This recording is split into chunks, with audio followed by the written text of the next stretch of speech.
Hey everyone, welcome to the Rochford Files. This is your host, Andrew Rochford, the hostess with the mostest from kinda between the coast is. Live at the garden of YouTube, Twitch, and Twitter. This is coming off of a snowy-ass weekend here the past couple days in the Mile Highland City. So now snow's melted, and now we back on that slow ascension to more normal spring weather here. In the 50s today and tomorrow. So yeah, that shit sucked yesterday because I was without power for more than 8 hours. So shit was pretty rough. I mean, I had to even use this laptop to give my phone a charge at some point yesterday. But thankfully, power came back just right in the middle of the nighttime, close to 8:30ish here. Got to see most of the third period of the Avalanche winning Game 3 against the Blues last night. But that was good, though. But now let's shift into the actual topics at hand here, and that's this is the second edition of the crossover. And you know what that means. Everything on the show has a connection to sports. Normally, I only got like one or two stories with the sports tie-in, but this is what I call episodes where every single thing on it has that connection to it. So let's get into it. This is John Stockton got into the news again. And I'd rather get this one out of the way first because I don't really like talking much about January 6th bullshit. If you've paid attention to how I feel, it's been mostly a joke when it comes to January 6th and how this damn liberal propaganda is still trying to, at times, make it one of the most pressing issues, especially when they're trying to make you care more about Ukrainians rather than making sure that your needs are being met. Now, that's the main problem that I have with January 6th to a lesser degree now that they've moved on from that, since it's clear that in this midterm, the primary focuses are going to be Democrats running on Roe versus Wade. And yes, the following segment after that will be more related to that and Ukraine. Those are the two top issues that they're going to try to get you to vote on for them to not do anything for you again. So I'm going to get that John Stockton thing on the screen real quick. As always, please sure to like, share, and subscribe to the stream. Hopefully help get this spread to other people that haven't seen it before. First of all, but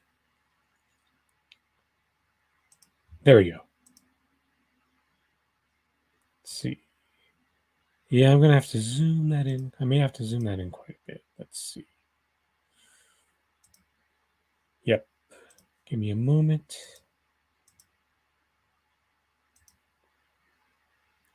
And I'll make it happen. Okay, that's a bit better. And this is John Stockton writing a letter on behalf of one of those Capitol rioters. Uh, if you've followed my content over this past year plus, you'll know how I feel about these people who stormed the Capitol. They were pretty much like college students that storm a court or field after a big victory. That's how it looked in my eyes, given that they had no real serious demands from their end on this whole January 6th shit. But to whom it may concern, my name is John Stockton. I played 19 seasons as a member of the Utah Jazz in the NBA. I am writing this letter on behalf of Janet Bueller and her character. I have known Janet for approximately 17 years. She married one of my closest friends, Dr. Craig Bueller, who was the Jazz team chiropractor at the time. More than anyone, other than my family and teammates, I spent time working with Craig to prepare and maintain my body throughout the rigorous NBA schedule every year. Janet comes from a family dedicated to health and well-being. 4 generations of chiropractic, naturopathic doctors have made caring for people a lifestyle in their household. She has always supported and encouraged their efforts as well as their mission to heal. She has graciously understood the long hours Craig spent working and traveling with the Jazz and me, as well as his full schedule of patients at 2 clinics. He has flourished with her by his side. Together they are a credit to their community. Janet Bueller is one of the kindest people I've ever known. She has spent a lifetime helping her family, including her husband, care for their patients. She goes to church regularly, volunteers at the homeless shelter, and teaches music endlessly, piano and violin to her children in her own home. In addition, teaches fashion design and helps people progress in the fashion field while growing her own business as a designer. In short, she is an artist, and a caring one at that. She cares about helping young people make beautiful things. I have spent time with her in social settings, at public events, and in our private home. I have never heard her raise her voice or confront anyone. In fact, she is quite reserved, intelligent, and good company. I frankly cannot imagine Janet could have knowingly break the law nor be involved in anything destructive ever, no matter the situation. In my opinion, Janet Bueller is a quality person of high character. I sincerely hope this letter is helpful in assessing the high quality of character of Janet Bueller. Thank you for taking the time to read it. I can be reached at the address and number below. Above, the court would like a follow-up in any way on what I have written. Sincerely, John Stockton. So that right there is quite the interesting window dressing on this. I personally not really familiar with this Janet Bueller character, so I do not really know if she was generally there to cause ruckus or if she was just someone who just happened to get caught in the crossfires and just got targeted in this situation. But this once again goes to show you how this is where the right and the left are not alike when it comes to the way that their priorities are at. Because John Stockton was a very outspoken jab critic, for one. And even though that stuff was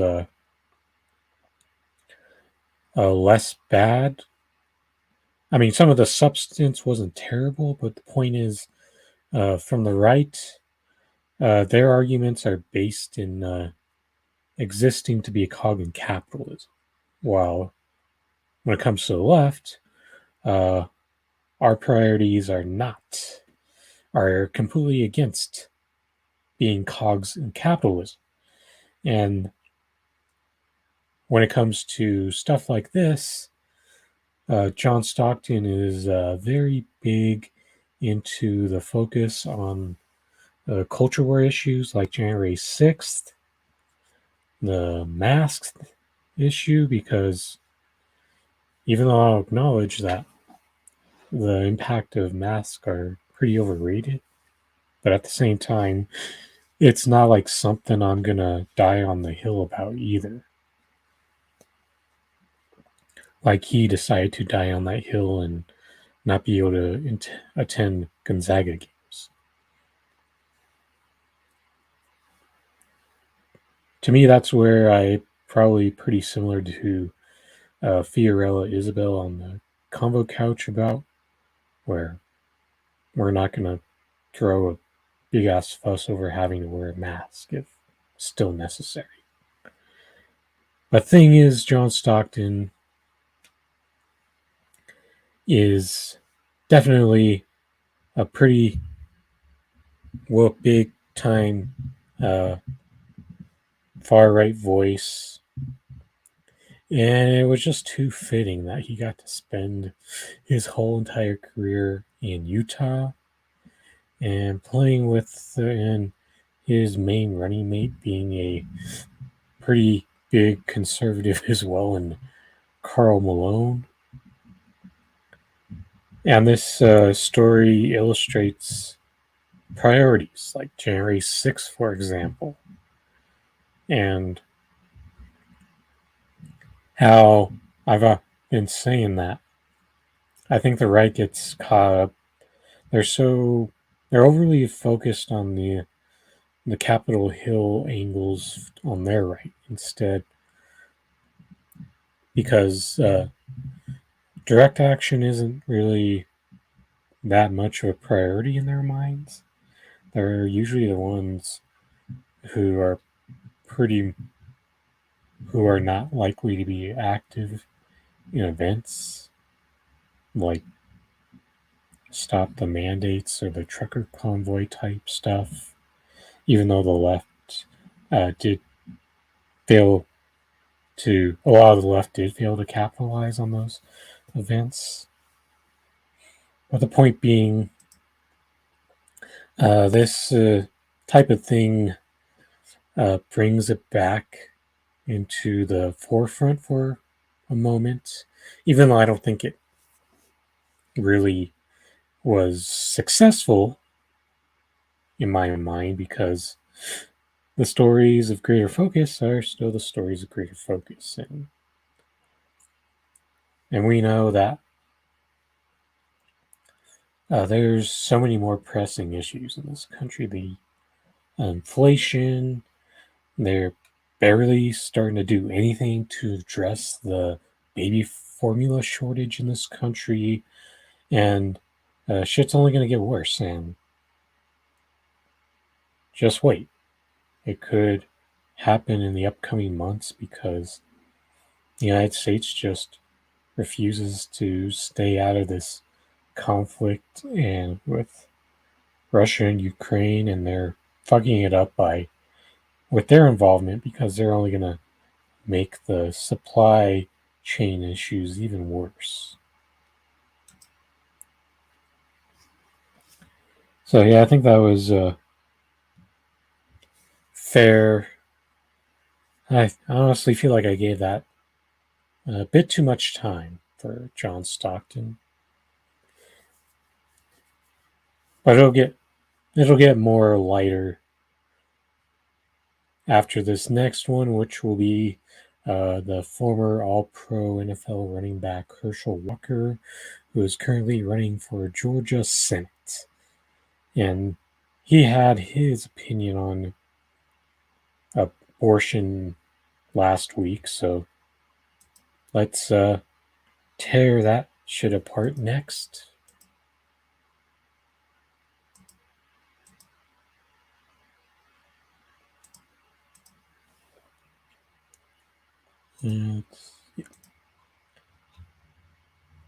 Georgia Senate candidate and former football star Herschel Walker said Wednesday he supports abortion bans without any exceptions for rape, incest, or health of the mother. There's no exception in my mind. Walker told reporters after a campaign speech, like I said, I believe in life. I believe in life. Wow, seriously? That is the most contradictory BS ever.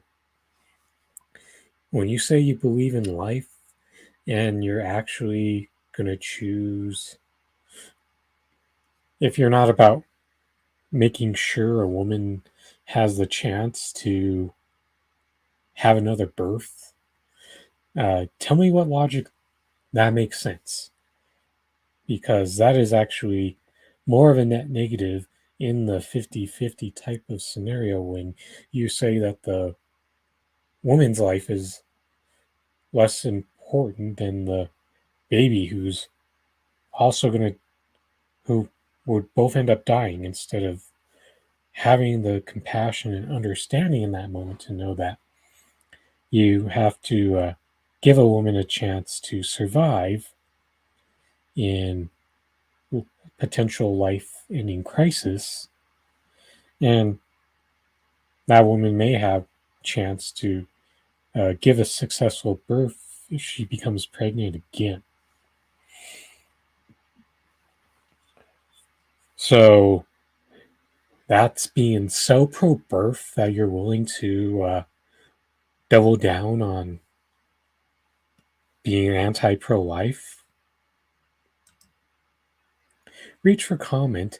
Walker's campaign told The Hill he is pro-life and will not apologize for that. When you hold a viewpoint like Herschel Walker, when you say that you're going to have no exception whatsoever, that is the most doubling down of the contradiction of that label.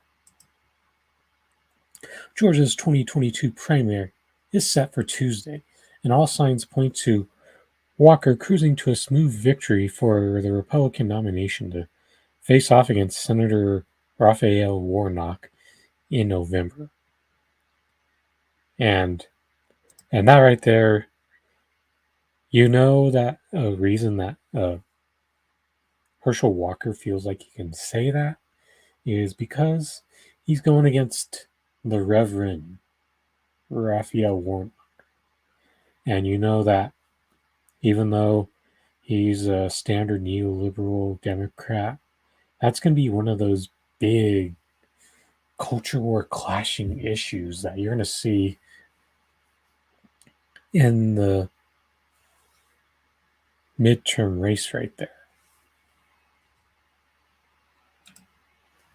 Abortion became a hot topic after Politico leaked a draft opinion showing that the Supreme Court is set to overturn Roe v. Wade. The document was not the final ruling on the matter, which will be released this summer. Congressional Democrats have attempted to pass a bill that would codify Roe v. Wade, but it was blocked in the Senate by Republicans and Senator Joe Manchin. Look at that convenient wording.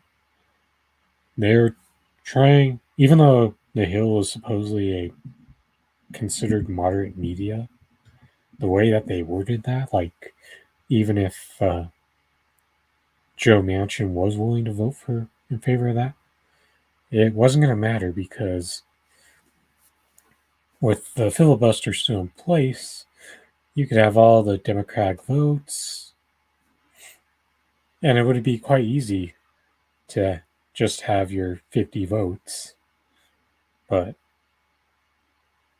with the tiebreaker, of course, and not be able to become even close to passing. But don't forget, even the system is not designed to make a supermajority a regular occurrence. That is a pure exception that doesn't happen very often. If the case is overturned, laws regarding abortion will be largely up to the states. Walker's adamant anti-abortion stance follows an endorsement from the National Right to Life. Herschel Walker will be a most effective champion for unborn babies and their mothers in Washington.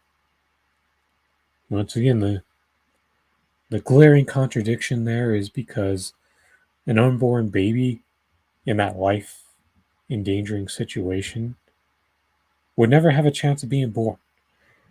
But with the way that his sick, grotesque stance on this issue is, he wants to make sure that that mother wouldn't be able to survive that either. It has demonstrated the passion and perseverance it takes to win the critically important Georgia Senate race. Carol Tobias, the organization's president, said, Georgia deserves a pro-life senator like Herschel Walker who is committed to building a culture of life. Walker's stance for life stands in stark contrast to the out-of-touch record of Warnock, who supports abortion for any reason until birth. And that right there is probably going to turn into one of these races that is going to get some of the most attention nationally, given the dynamics of that matchup, as I've mentioned, a reverend and a grotesque pro-life Republican candidate. But don't get it twisted. When the Democrats are not serious about codifying Roe versus Wade, it gives a pathway for guys like Herschel Walker to defeat your standard neoliberals like Warnock. Just like in the way that neoliberalism has paved a path for fascism, neoliberalism, when it comes to uh, maintaining the grift of the Roe versus Wade issue, and instead of it being codified and you run on protecting the codification of Roe versus Wade, they're running to use this as a money pot grab. Don't fall for that shit, because that money can go better used in so many other ways. Help your neighbors with mutual aid, because someone is, at least when you give a mutual aid organization $10, you know that's going to go some ways towards helping somebody. When you donate to any type of politician, really, that's just going to fill someone's pockets, and probably not the pockets of the hopeful progressive that you're trying to send that money towards.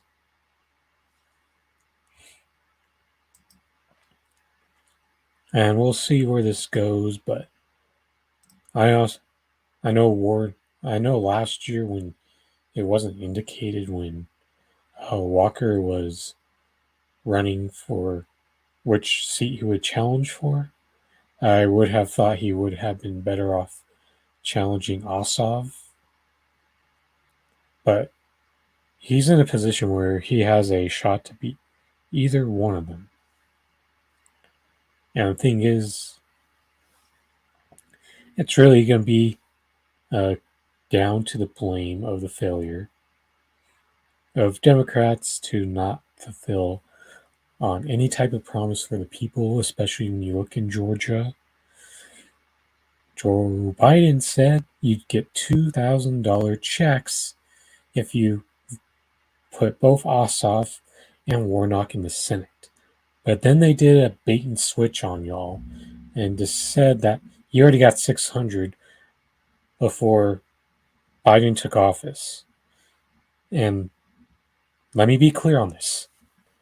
They owe us far more than a minimum of just $600. They should have been paying us at least $2,000 a month throughout the duration of that pandemic.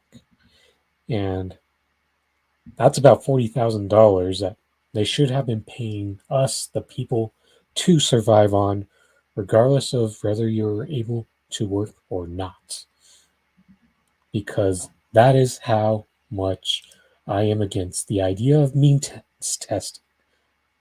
Because I know even if there you've got a household of two office workers who are able to work remotely from home, I'm not going to assume that with the bullshit idea of means testing that they couldn't have used an extra $4,000 combined to help them get caught up on like debt or being able to get their household more situated with food and stuff.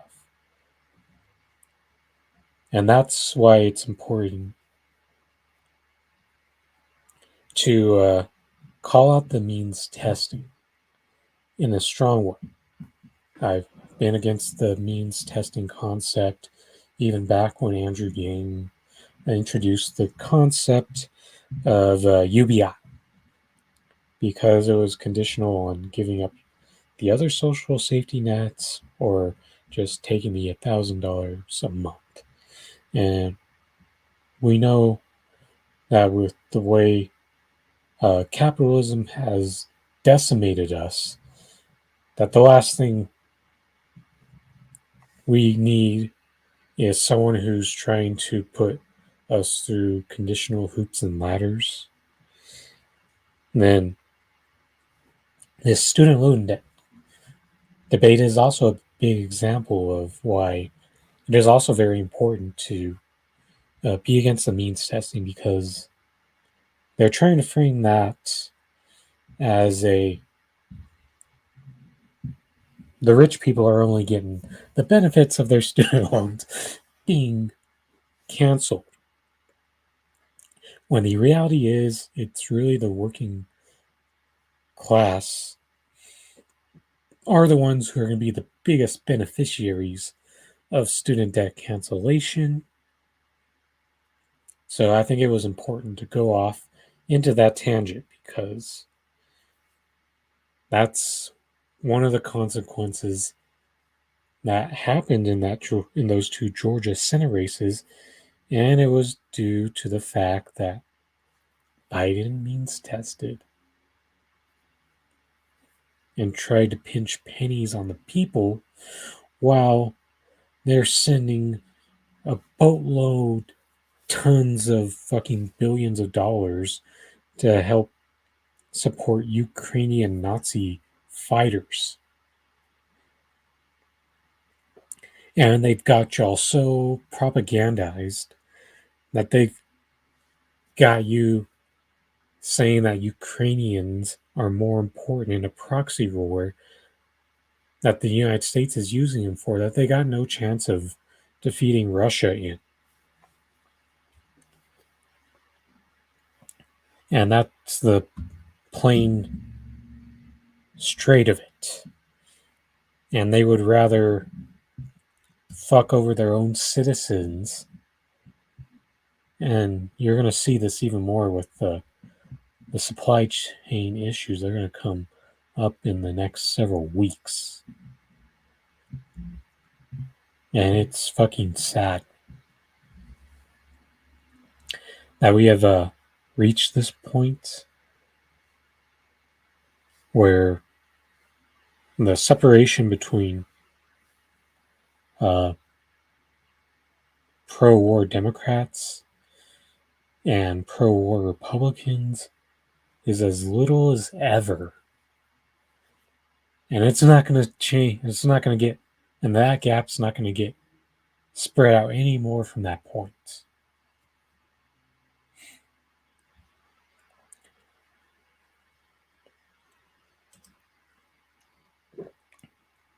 So, yeah, let's get to the next story here. And this one is going to be in relation to, hey, WCSN, good to see you're here, buddy. Hopefully, it's a nice day in Oregon for you.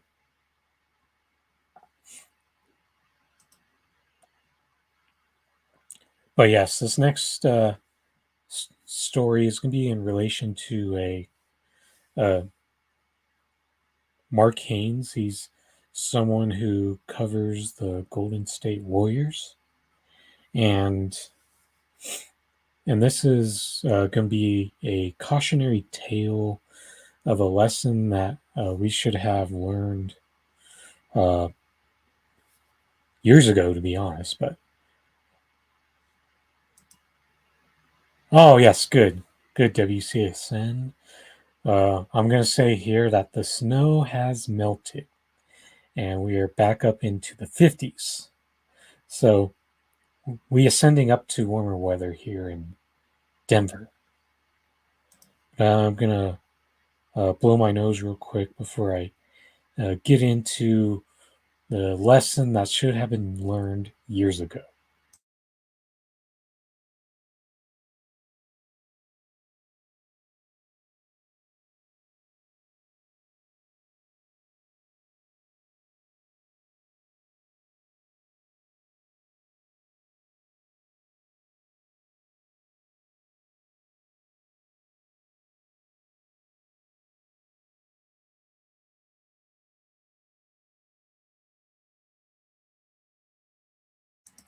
Whoa. That one, I got dizzy for a moment. Not a good feeling. At least that only lasted for a few seconds. Uh, that's not too bad, to be honest. It's better than the 80s and 90s that you deal with most everywhere else, because by Tuesday, we'll be back towards 80.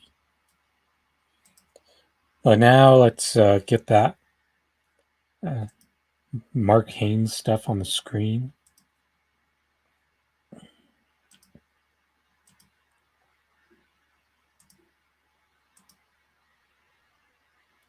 And this guy with the display name Percocet Abuser had compiled a collection of unhinged tweets from Mark Haynes. Yeah, and this actually started because Warriors Twitter was upset because he was critical of Steph Curry and called him a front runner. And that's what makes you one of the worst fan bases possible when you uh, attack reporters from over things on your team, being disagree, saying an unpopular opinion about it. Even though I think that's uh, that part is dramatic, so to speak, but the thing that they uncovered was very was actually far more problematic.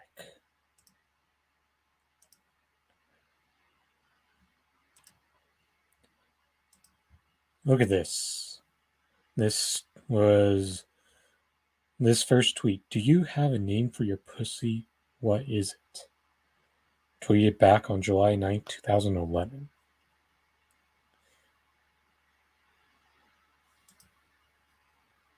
A lot of Asian people look like Lawrence Fishburne. A tweet where he stereotypes Asian people back on June 10th, 2011. These white people having sex next door. Oh, that's probably going to be one of the less bad tweets that you're going to see from this guy. This is just one of the consequences of an era of social media where you were just extremely open about where everyone got extremely open about what they tweeted about. I wonder how Indian women get that diamond dot on the head. Super glue, I'm serious, not being funny. And that was an example of ignorance on his part once again, because these are things, once again, that you'd be able to uh, get a better understanding of when without asking in such a tone deaf way. Next up.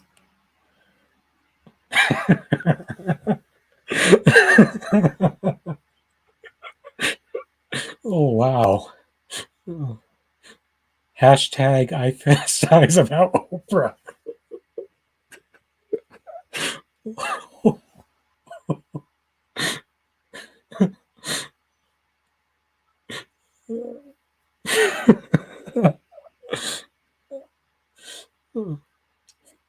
I thought the I thought these were all going to be extremely ignorant tweets, man. I didn't realize that we were going to get some hilarious ones in the mix as well.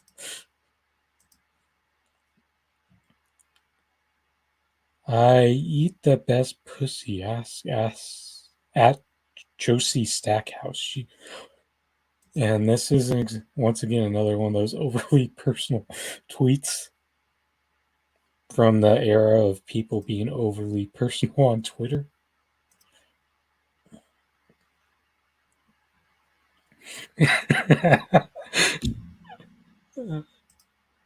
If I was a porn star, my name would be Magic Mark Magic Tickets.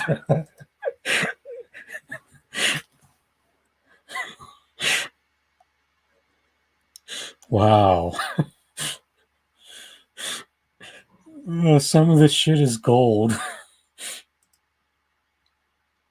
My African homie who likes fat chicks said, "Good pussy looks like a double cheeseburger."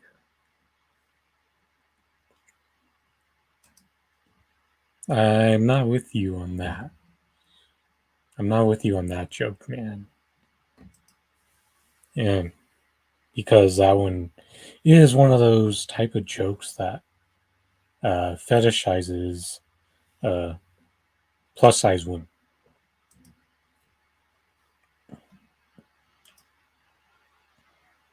Carl Malone Country.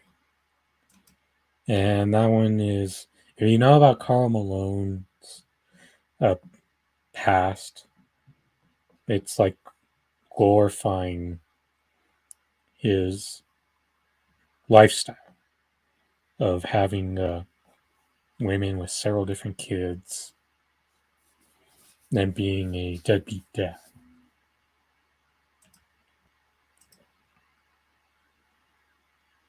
I bet Oprah a freak. Wow, this, once again, from the era. Stay away from drugs. They will kill you if you buy them from Asian people. More of that stereotyping BS. I remember as a kid, I said I'll never eat pussy. And now, as an adult, I'm saying feed me, feed.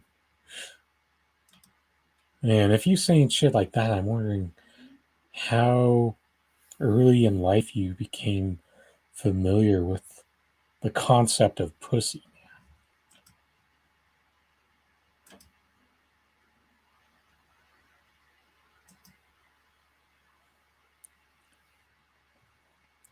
Ever had hashtag pussy so good you come home and tell your wife?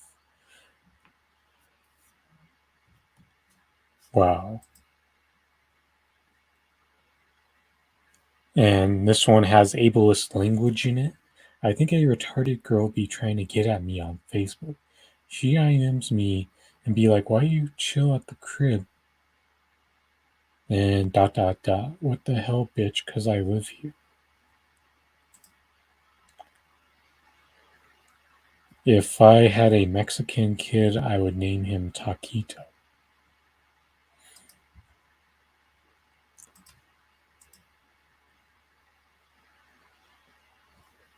Okay, Then there's a bunch of tweets here from he put under the hashtag Twitter after dark, and they were a mobile snapshot, but so I won't be able to you won't be able to see it very well on screen.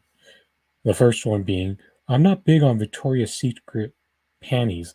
Want me to be like, damn girl, I know something from Fredericks, that freak shit. Hashtag Twitter after dark. Next, ladies don't suck balls too hard. That's not cool. They blow pops. And I'll have fiending, screaming, and creaming in one night. Hashtag Twitter after dark. My bad.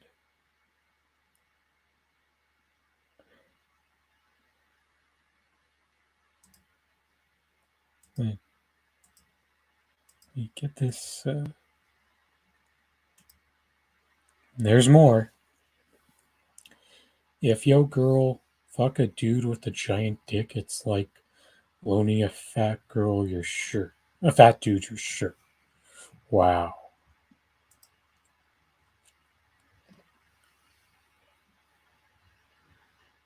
Man, simping for women on the Twitter After Dark hashtag again by asking ladies, would you have sex with me? Next. You gotta know how to properly slap a ass cheek and make it jiggle just enough. Hashtag pleasure and pain. Hashtag Twitter After Dark. MH the champ.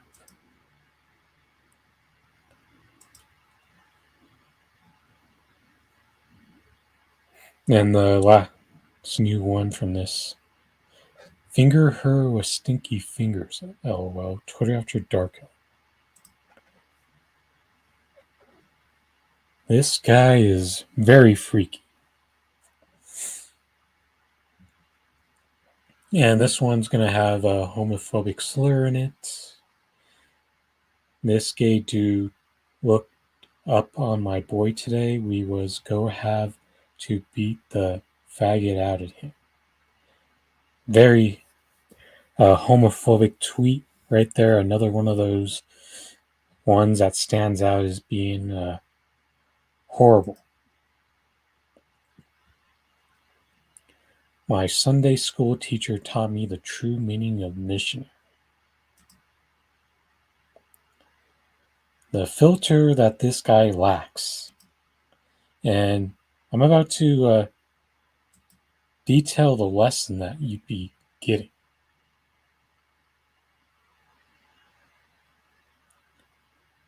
And I didn't realize there were so many damn tweets here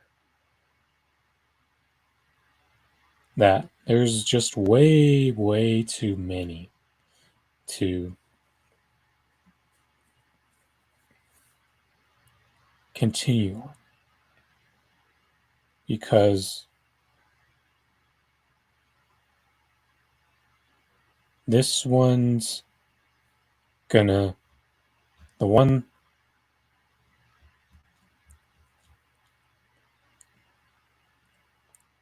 because the one that is gonna get him under the deepest of deep water is this one right here. This is the one that may cause him to lose his job. Hashtag rules for girls. If a man has you in a place alone and he is trying to rape you and no one can help, you go along with it so he can just rape you and not kill you. Insane. How many high-profile Me Too cases have we had to the point where it never occurred through the brain of Mark Haynes that, maybe it's time that I delete this tweet? Wow. And there's been so many examples in the sports world of moments where bad tweets get popped up on. Like, for example, white athletes tweeting tweets of lyrics with the N word in it. And I know that since white people have been the ones that have often been caught under fire for this, that black people like Mark Haynes probably haven't thought about checking and reflecting on the bad past tweets that he has made. And and I think that's another example.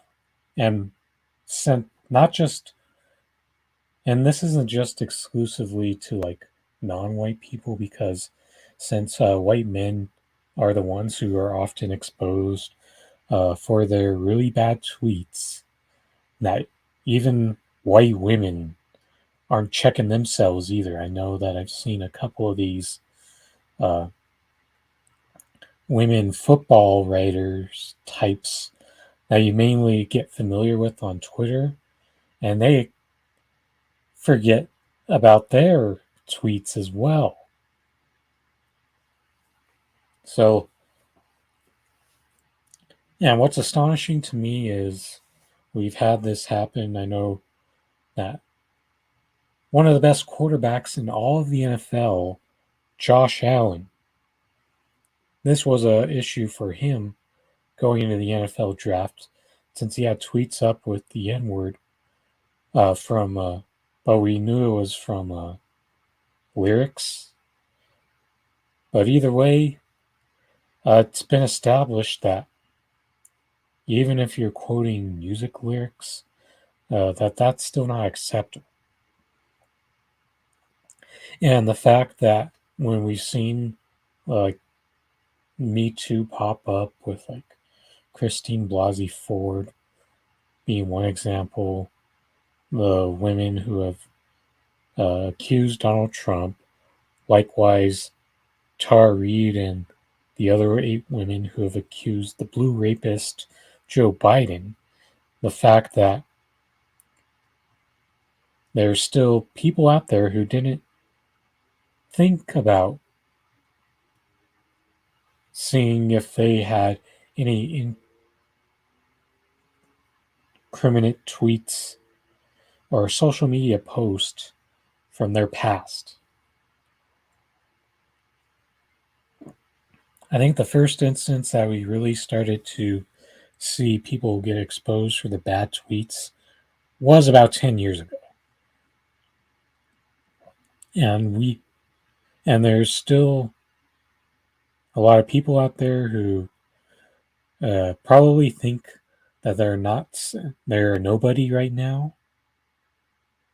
And we know a lot of these tweets from Mark Haynes was back from when he was just a regular dude on Twitter. But there comes a point where you have to figure this shit out. And maybe he would have learned that lesson sooner somebody, if a bunch of people back then decided to make his shit go viral. Because if that had happened for him, uh, it may have only been 1 or 2 really bad tweets and not like freaking 40.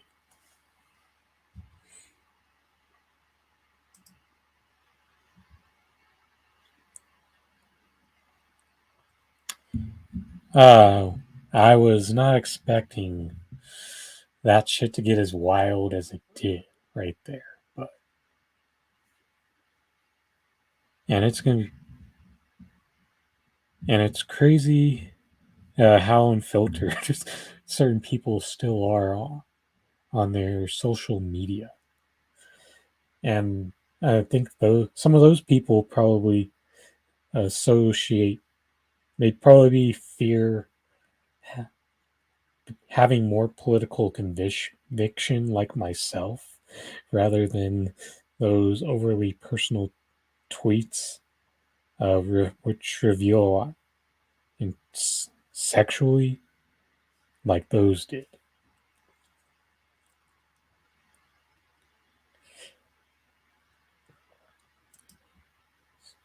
So now we're going to take you to yesterday An incident has happened in MLB over the weekend in regards to Chicago White Sox shortstop Tim Anderson and Yankees third baseman Josh Donaldson.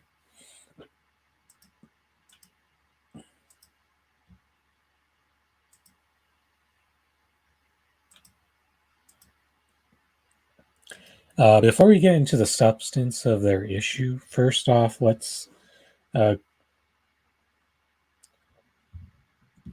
talk about both Anderson and Donaldson first.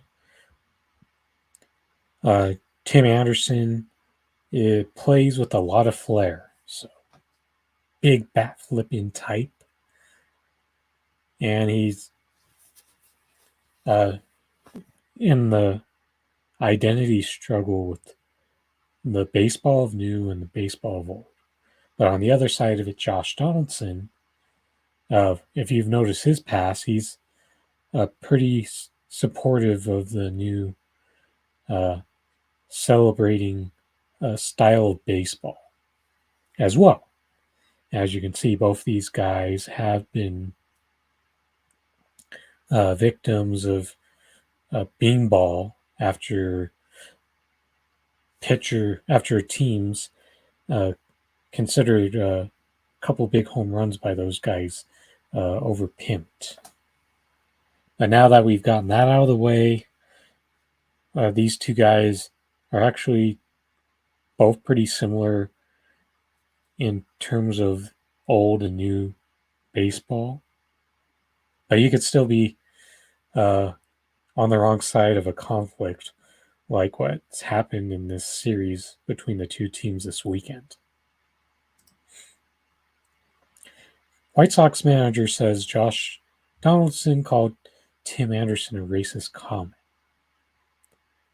During the Yankees' 7-5 win over the White Sox Saturday, Yankees third baseman Josh Donaldson, who is white, made a racist comment to Chicago shortstop Tim Anderson, who is black, White Sox manager Tony La Russa reports. He made a racist comment, and that's all I'm going to say, La Russa told reporters after the game, adding the accusation is as strong as it gets.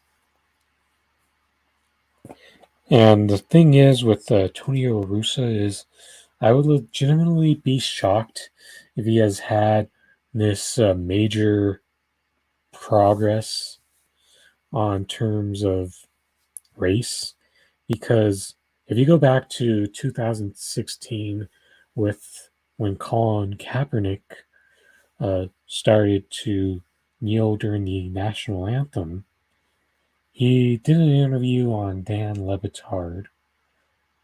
It's an ESPN show at the time. And he said that he would kick any kneeling player off the field. And that to me shows how far behind he was in terms of racial insensitivity. And for him to, and I would not expect him to have made a boatload of progress on the issues of race in just over the year plus since he's been the manager of the Chicago White Sox. Because some people could take that quote the wrong way and think that he has made huge leaps of progress. But I'm here to tell you that I doubt that it's not true. That it's true on that aspect. That's what I mean. Before I get those last few words mixed up and twisted, La Russa did not elaborate on what was said, but the 28-year-old Anderson, who has played all 7 seasons in Chicago, said Anderson called him Jackie in a disrespectful way. He was trying to call me Jackie Robinson, like, "What's up, Jackie?" Anderson said after the game. "I don't play like that. I wasn't really bothering no one today, but he made the comment and it was disrespectful. And I don't think it was called for. It was unnecessary." Jackie Robinson was the first black player in the major leagues. In the 5th inning, both teams' benches cleared after a verbal confrontation between Donaldson and White Sox catcher Yasmani Grandal at home plate. Donaldson appeared to point at Anderson, who was playing in the field. Both benches cleared. Anderson had to be restrained by teammates. Both teams were issued warnings, but no one was ejected. Anderson said it wasn't the first time Donaldson made the comment to him during the game.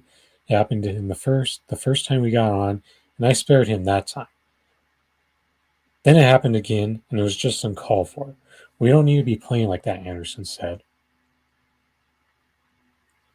When asked if he agreed with La Russa's claim, the comment was racist, Anderson agreed, saying along the same line, yeah.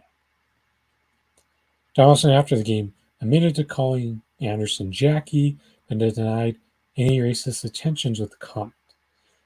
We are not trying to start any brawls or anything like that, Donaldson said to reporters after the game. Obviously, he deemed it was disrespectful, and look, if he did, I apologize because that's not what I was trying to do by any manner. Donaldson said he would address the situation with Anderson, but wasn't sure how willing Anderson would be to do that. Donaldson claimed it had been a joke between the two of them, said they had joked about it previously after Anderson's 2019 interview with Sports Illustrated, where he called himself today's Jackie Robinson. Which the quote was, I kind of feel like today's Jackie Robinson, Anderson said in 2019 while saying he wanted to bring fun back to baseball. That's huge to say, but it's cool because he changed the game, and I feel like I'm getting to a point where I need to change the game. MLB is looking into the matter, is speaking to all parties involved, a source with the knowledge of the situation told CNN. There is recent history between Anderson and Donaldson. In a game between the Yankees and White Sox last weekend, the two players collided in an attempted pickoff tag at third, and Anderson took exception to Donaldson's tag. CNN has reached out to the White Sox and Yankees for additional comment. So that right there is an example of how this is how the concept of racism can be very complicated, and how intent and use does matter. Because Josh Donaldson does sound like a liberal guy, at least, and it seems like at least an okay apology attempt at face value. But it's not up to me to decide whether that's acceptable or not. That is fully up to Tim Anderson. And the context of how you call him Jackie does matter, because if you had done it other times in the past and he didn't mind, he must have understood the intent of how you're using it and decided not to take offense to it at the time, or decided that he may have not liked it, but felt like it wasn't important enough to go after him over. But let's also keep in mind that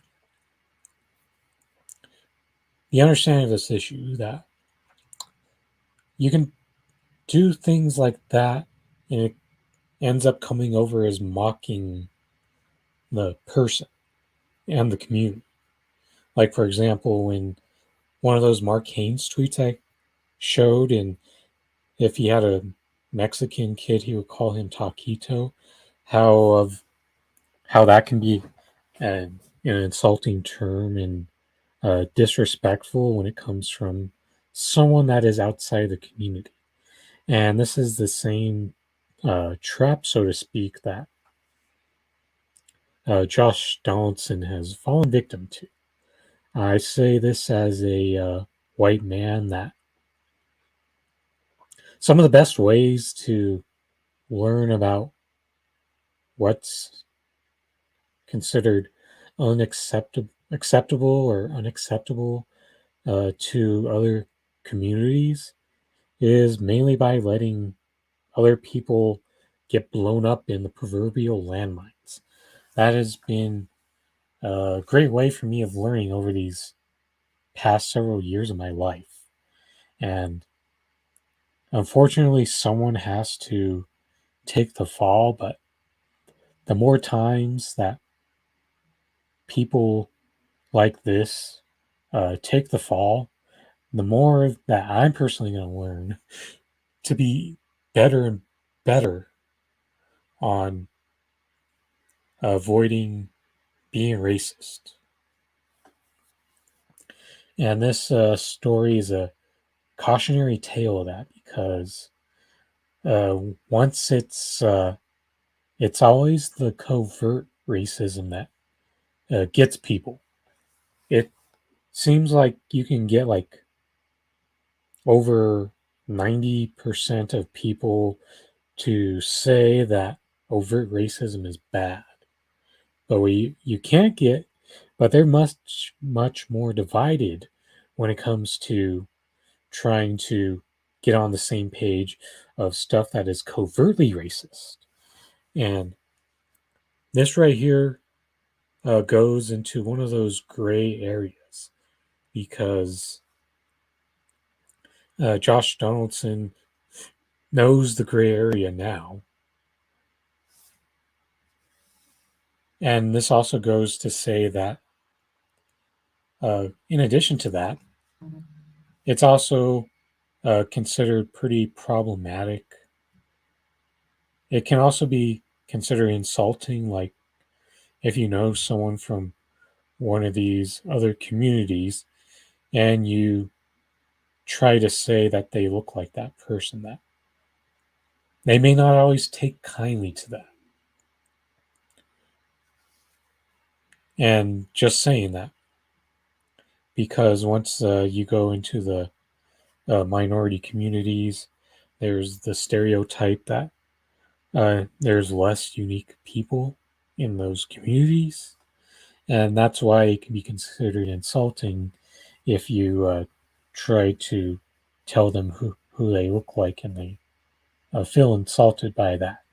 Even though between Jackie Robinson and Tim Anderson, the comparison was based on like being pioneers and trailblazers for their respective eras.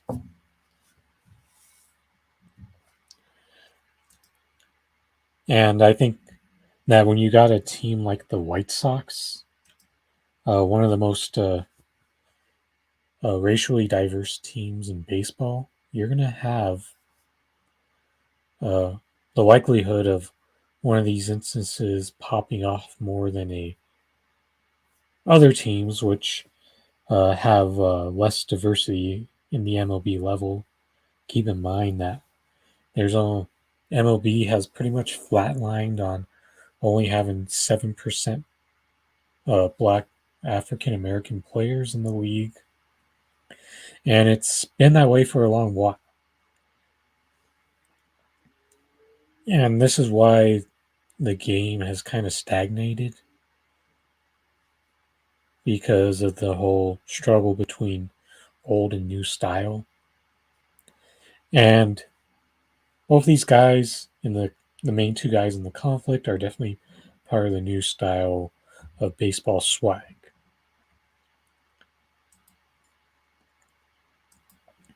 And to say the least, that racism is a very, very messy concept, and it takes a while to get a pretty solid understanding of the more covert forms of racism. Hey, Uncle Warren, what's up, man?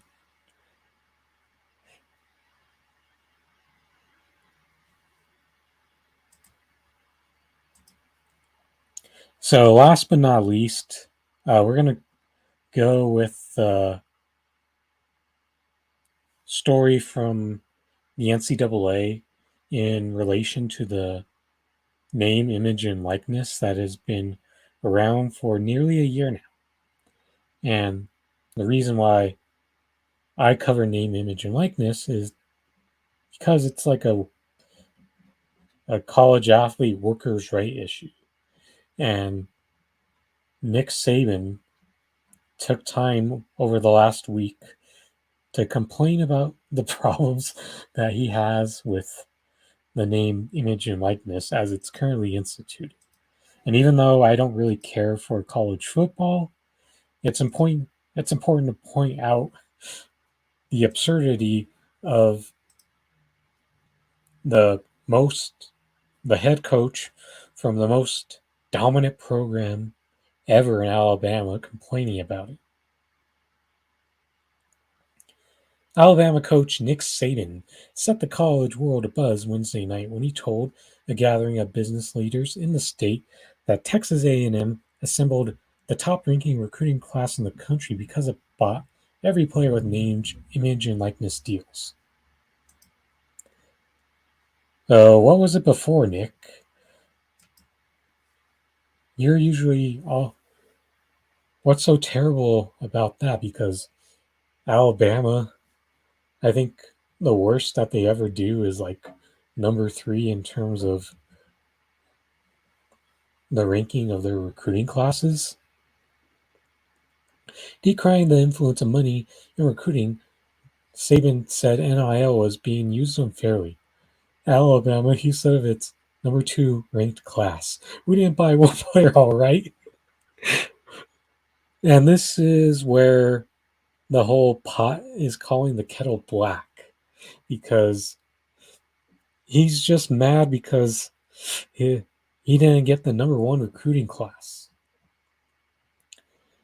And this system in place can easily make it to where he could take even greater advantage of it, and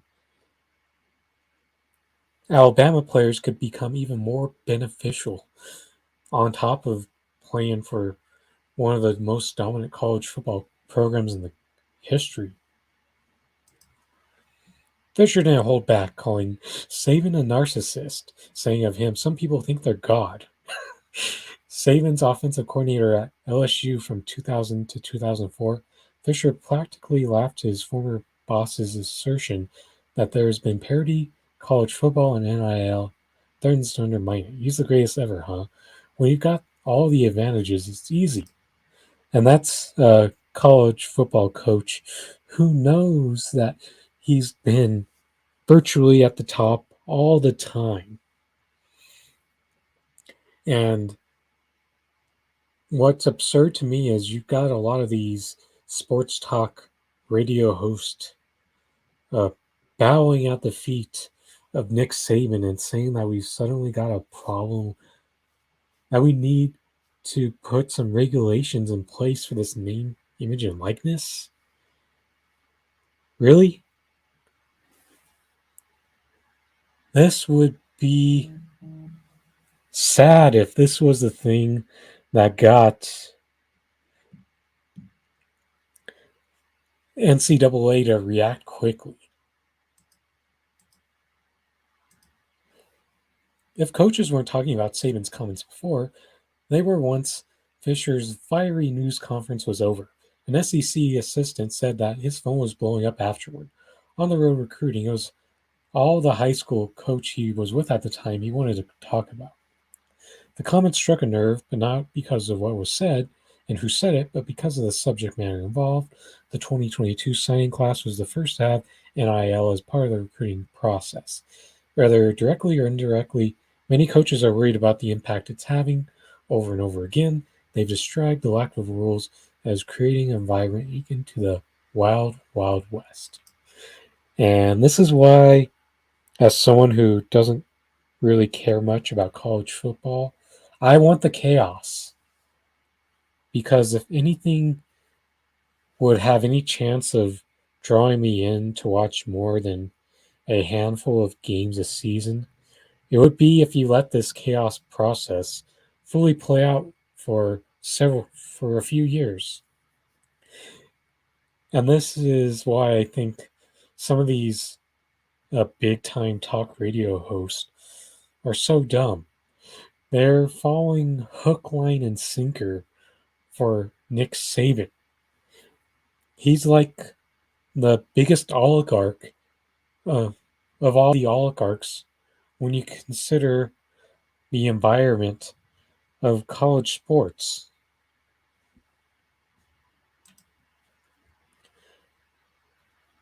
But for two coaches to go after each other so directly is shocking, let alone the fact it was two of the highest paid and most accomplished coaches in the game who are in the same conference and compete in the same division. Just last October, Fisher finally slayed the dragon and became the first of Saban's former assistants to beat him when Texas A&M bested Alabama at home on a walk-off field goal 41-38. Another assistant who once worked for Saban said that Fisher must have sensed an opening for the win and had the confidence from it to go on the attack. Still, he and everyone he spoke with wanted to know, what the hell is Jimbo thinking? Yes, Saban was wrong, the assistant said, but Saban crossed the line when he singled out Texas A&M. What's more, he was surprised that the usually calculating Saban allowed himself to be filmed saying what he did. He should have been smarter, the assistant said. But why poke the bear like many others said? The coach was surprised by Fisher's reaction and pointed out Saban never said they were cheating. Regardless, it was riveting. I don't know who we're playing next that week, the coach said, but I'll skip it to watch Alabama and Texas A&M. And that game is 142 days away.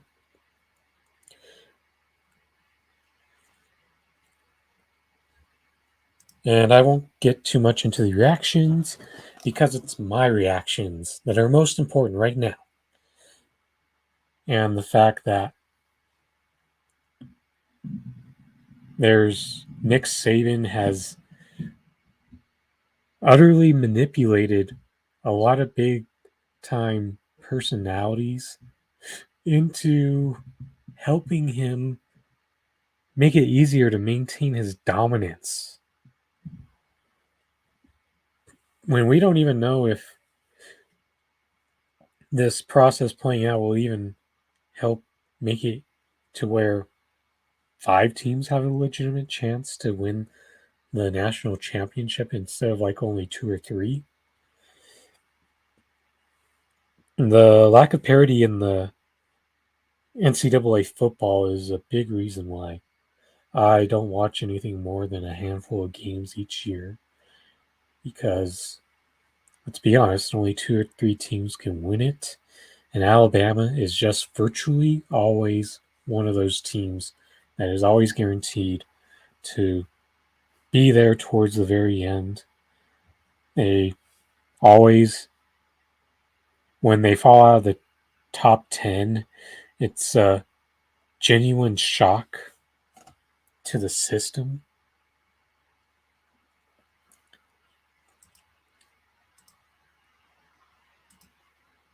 And when I covered this last year, I said that this NIL was the reform to keep the system of college sports in place. And they're just seeing it play out. And what's happening right now is a lot more student athletes are taking advantage of the fact that they don't have to sit out a year to transfer. And that was one of the big themes I've heard from many of these big time sports heads is them saying that, oh, we need to force people to sit out a year again. And this is why a lot of these big sports personalities so often are not pro worker, because if you are pro worker, you'll still let these athletes be able to transfer, no strings attached, no conditions of having to sit out for a year. And what you come to realize so often with sports and your average person who comments on sports is the amount of times that they end up defending the powerful. And I felt like a big theme of it generally came from those that decided to worship at the altar of Nick Saban. And And it happens so often when, like, for example, here right now, Denver Broncos are going through an ownership transition.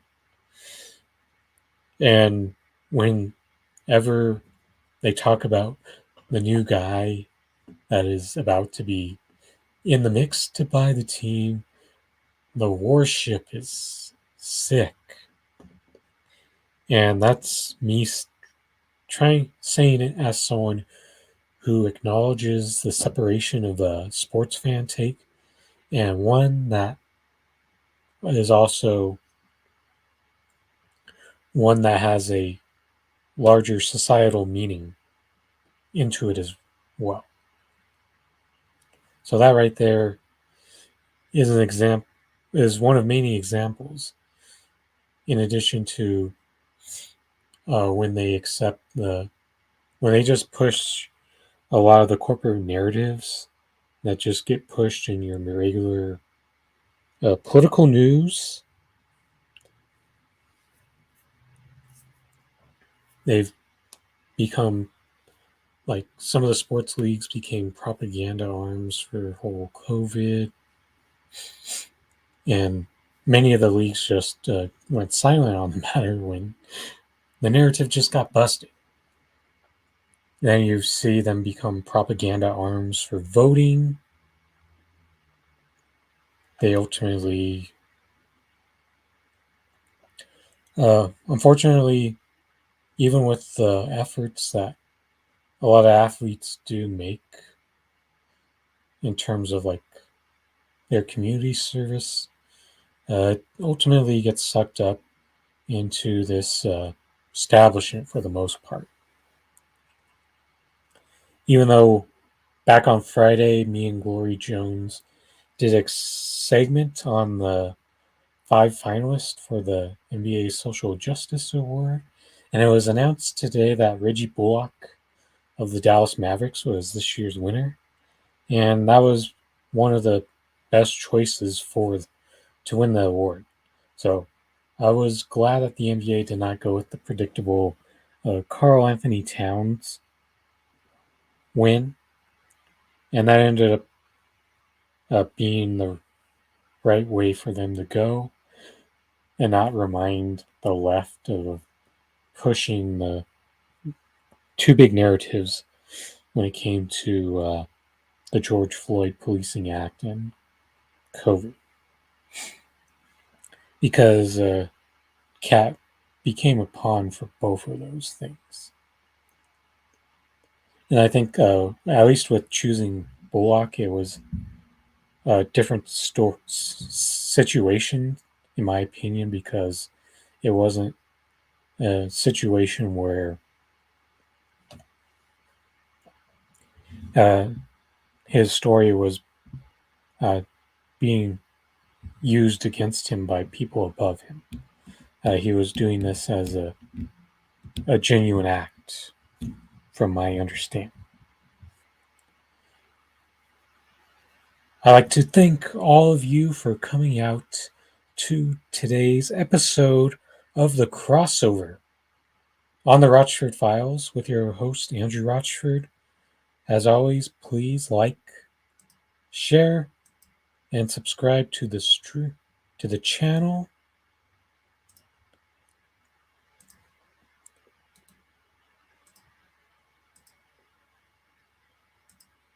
Please click this link to the link tree. Go subscribe on multiple platforms, including Twitch. Follow me on Twitch, Odyssey, and Rumble. And you know how that goes. As for later in the week, I do not know what I got planned yet. I still got to work on finding some upcoming guests for those shows. I do have a couple people in mind. It's just a matter of reaching out. And I will also let you know that I have a panel up idea up my sleeve.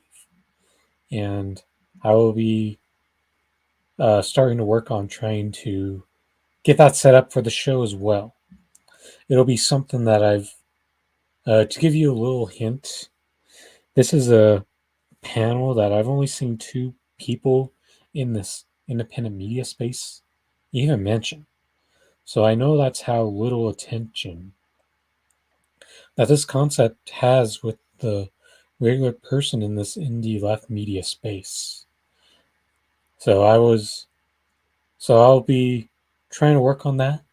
I think the panel won't have a set night, so to speak. It'll be more about whether I can get the other, the full 6 to 9 people,